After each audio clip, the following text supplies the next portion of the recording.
Ya, Assalamualaikum, salam sejahtera. Saya ingin mengangkat nih satu berita dari Solo lagi ini, ya menggelitik lah.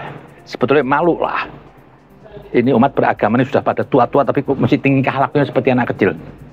Itu ada ormas menggerbek festival kuliner non halal di Solo, di Mal Solo. Lapaknya ditutupin kain hitam. Kuliner non halal di Paragon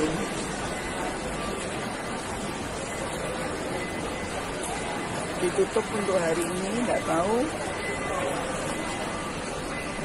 disebut ormas. Ini para karyawan sudah duduk semua, itu ownernya pada ngumpul semua di situ tutup. Nggak tahu nih izin dari Paragon itu ini apa ini.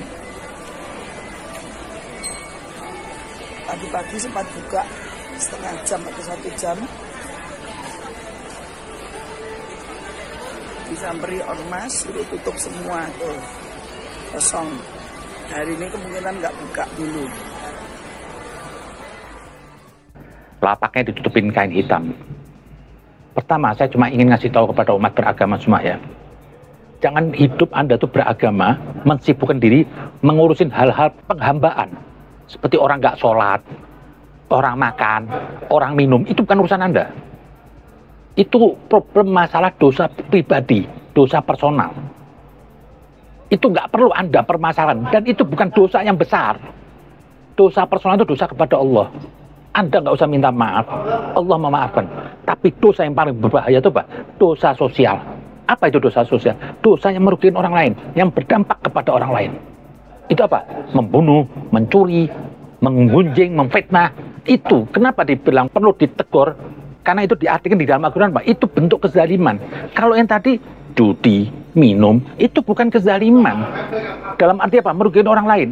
Itu hanya merugikan dirinya sendiri. Jadi kalau saya ini minum, yang rusak diri saya sendiri.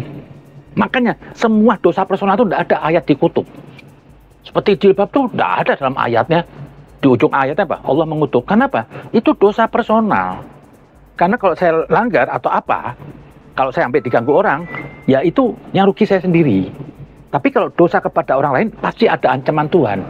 Itu tadi, seperti mengunjing fitnah. Nah, itu yang perlu Anda urusi. Tapi nggak usah lah, sampai minuman warung diurusi.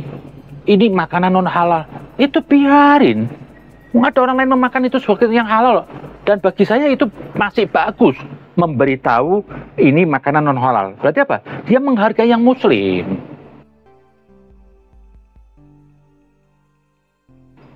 Itu loh, gunakan sudut pandang itu apa ya? Yang dewasa dalam beragama itu. Masa di Solo ada festival makan, ditutup kan hitam? Loh, biarin selera orang. Kenapa Anda mendiskriminasi selera orang? Nggak boleh. Sekalipun Nabi nggak punya hak. Nah, tidak ada sejarah Nabi apa? Grebek rumah peminum, grebek warung, nggak ada. Nabi nonjokin orang yang nggak puasa, nggak ada. Nabi gebukin orang yang nggak sholat, nggak boleh, dosa. Karena itu penghambaan. Penghambaan itu apa? Harus datang dari dirinya sendiri. Seorang tua aja nggak punya hak mengintervensi anaknya. Ayo anak kamu puasa, nggak boleh. Karena penghambaan itu harus datang dari sini sendiri. Apalagi cuma makan. Justru Anda yang berbahaya. Melarang orang makan babi, tapi yang kuat dari mulut Anda apa? Itu api. Anda membuat suasana tegang. Jangan. Sampai kata orang apa? Nggak apa-apa yang masuk apapun ke perut Anda. Tapi jangan sampai yang kuat dari mulut Anda itu, dari perut Anda apa? Itu dosa. Buat apa saya makan kambing tiap hari halal, tapi menurut saya tiap hari menggunjing.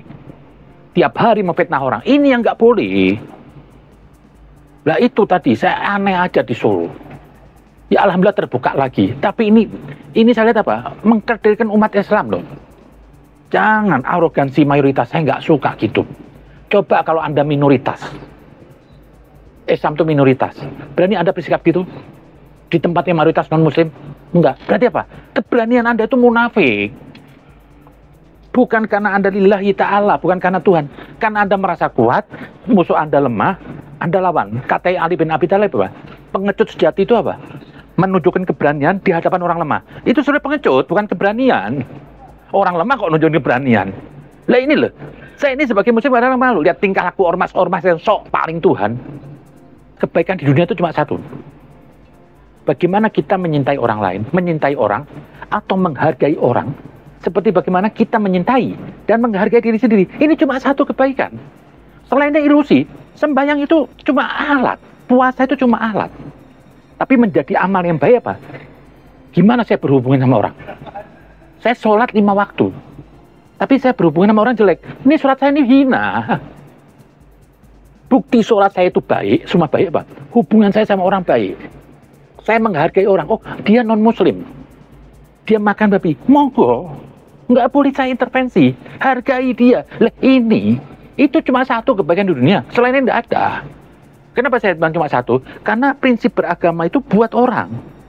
Bukan buat Tuhan. Jadi sesuatu hal yang nggak manusiawi, itu kafir. Itulah saya bilang. Jadi kemarin kuliner itu biarin. Harusnya malah Anda tuh berterima kasih kepada mereka-mereka yang buat kegiatan itu. Dia masih menulis apa? Ini non halal. Berarti secara nggak langsung dia menghargai muslim. Ini perlu pakai akal yang panjang kalau bang. Jangan cuma beragama itu jidat diitemin, tapi perilakunya apa? Makanya katanya satu, Imam Ja'far Shadiq mengatakan apa? Kalau Anda ingin tahu kedalaman agama seseorang, jangan lihat dari sholat dan puasanya, jangan. Lihat bagaimana dia berhubungan dengan orang lain. Ngapain saya jidat hitam tapi tiap hari ngerumpi ngomongin orang? Itu seperti makan bangkai sendiri. Itu dosa sosial itu berat. Kalau dosa personal seperti orang minum, nggak ada Nabi grebek orang minum. Malah dulu ada orang minum dimusuhin, Nabi marah kok. Kata Nabi, biar dia seorang peminum, dia masih hormat kepada saya. Nggak ada sejarah Nabi gebukin orang pezina atau apa, nggak ada. Mana rajamnya? Nggak ada. Nggak ada zaman Nabi orang makan babi atau apa dimarahin, nggak ada. Karena itu pribadi, personal. Segala sesuatu dosa personal itu apa? Tidak boleh dengan intervensi. Bisa apa? Dengan penjelasan. Menutup nggak boleh. Biarin orang minum. Yang boleh kita cegah apabila apa? Dia ingin menyakiti orang lain. Ini namanya dosa.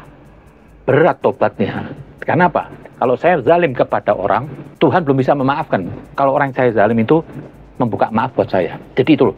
Kembali sekali lagi apa? Anda nggak usah sibuk urusan pribadi orang. Orang mau minum, cerah. Orang mau makan yang menurut Anda haram, babi, biarin. Orang mau nggak puasa, biarin. Udah, nggak usah sibuk Anda. Jadi Islam itu berpikir yang besar. Nabi itu datang melawan penguasa-penguasa. Selama 13 tahun di Mekah, Nabi tidak mengharamkan minuman keras. Tidak mengajarkan sholat. Tidak mengajarkan puasa. Tidak ngurusin orang mabuk atau apa. Tidak diharamkan, masih boleh minum. Kan semuanya yang diharapkan di Madinah. Jadi nggak usah sibuk Anda, itu kecil itu bukan misi utamanya. Kok sekarang terbalik agama yang diurusin di Madinah. Kemanusiaan tuh yang di Mekah yang dibawa oleh Nabi 13 tahun. Menghargai manusia. Jadi orang nggak sholat, nggak usah Anda rutin. Itu bukan urusan Anda, itu urusan dia sama Tuhan. Dan itu bukan misi utama Nabi, kalau saya lihat. Kenapa? Di Mekah 13 tahun nggak ada sholat. Makanya beragama itu perlu pakai otak. Tuhan tiada disembah dengan kebodohan. Orang beragama harus cerdas. Kalau orang nggak cerdas, besok nabrak-nabrak tembok. Terbalik malah, orang nggak sholat dikafirkan, orang yang ngomongin orang tiap hari didiemin. Padahal ngomongin orang itu seperti makan bangkai saudara sendiri. Kenapa ngomongin orang? Merugikan orang lain, orang difitnah. Jangan. Jadi itu aja lah. Kuliner tadi itu, biarkan orang lain membuka kuliner. Mau makan apa nggak masalah. Yang penting jangan sate orang lah. Kalau masih hewan nggak ada masalah. Itu aja, terima kasih. Assalamualaikum.